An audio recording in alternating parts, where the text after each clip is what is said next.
Okay, so this video is a little delayed. I just got home a few hours ago. Redskins drafted Jahan Dotson with the 16th overall pick after trading down with the Saints in exchange for the 11th overall pick, a third and a fourth. So, let's get into it, okay? We got a 5'10 receiver coming in from Penn State whose pro comparison is Tyler Lockett, which is an interesting point because Tyler Lockett actually was within our grasp until we traded away the pick to the Seahawks, who gave up 4 late-round picks to secure Lockett late in the 2015 third round. So an interesting little nugget there.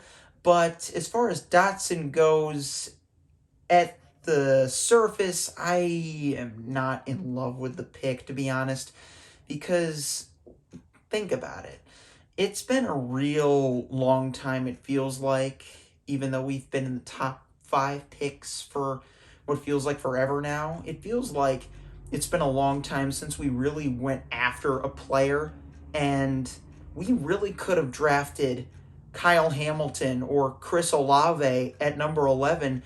We had those 2 guys right at our disposal, 2 of the 3 guys that almost all the scouts and experts had us taking between those 2 and, of course, Drake London, the guy who I wanted us to pick.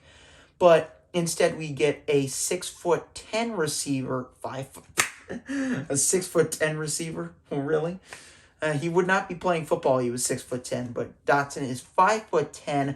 I'm 5'11". So when you talk about the size, I mean, that was the main thing they were asking on the broadcast, whether the lack of size that Dotson doesn't provide is going to come back to haunt this team. And honestly, this is why I'm disappointed in this move. Because you get a 6'5" guy in Drake London, I find that to be a much better compliment to Terry McLaurin versus a guy who's a much similar stature to him. You want guys that bring different skill sets to the table so that you have more to work with. Granted, I think Carson Wentz will be able to develop plenty of consistency and chemistry with the both of them, given that this will be a fresh start for all of these guys with a new quarterback.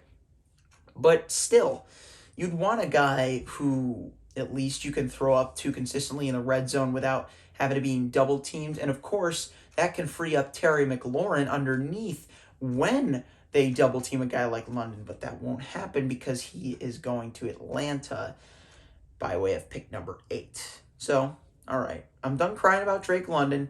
Let's talk about the good. The Tyler Lockett, let's go back to the Tyler Lockett comparison. What does Tyler Lockett bring that a guy like Terry McLaurin doesn't? Well, McLaurin, he's got a lot of good speed. He's got tremendous hands. So does Lockett. I think Lockett might have superior route running if you compare the 2 at the surface, hand-to-hand, side-by-side, whatever. And, of course, he's had experience working with a seasoned quarterback in Russell Wilson. Carson Wentz, not necessarily the same deal, but still a guy who is comfortable throwing from in and outside the pocket. So I think it'll be a good connection. Dotson, of course, one way or another will be another 2 or number 3 receiver to work in if we can bring back, I don't know, Cam Sims. De'Ami Brown still deserves another chance, I think. I don't know. We also should definitely look to see if there's some taller receivers later in the draft. And if not that, then go heavy secondary, because knowing that other teams are going to be throwing all over us all year long is just a frustrating thought in the back of my mind. Like, there is nothing, as I said in a previous video, that is more frustrating than watching Cowboys receivers just run free in our secondary. Like, it just makes me tired and depressed thinking about it. Anyways, guys, just some quick off the cuff thoughts for you. Let me know what you think of this pick down below. I'm going to personally grade it a B-/C+. That's about the best I can give this here. I'm mostly just final takeaways.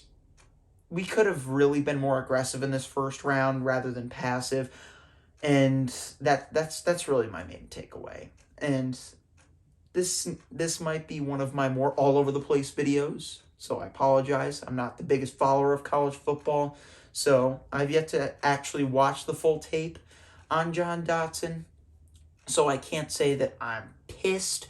I can't say that I'm through the moon. I can't say either because too small of a sample size to go by.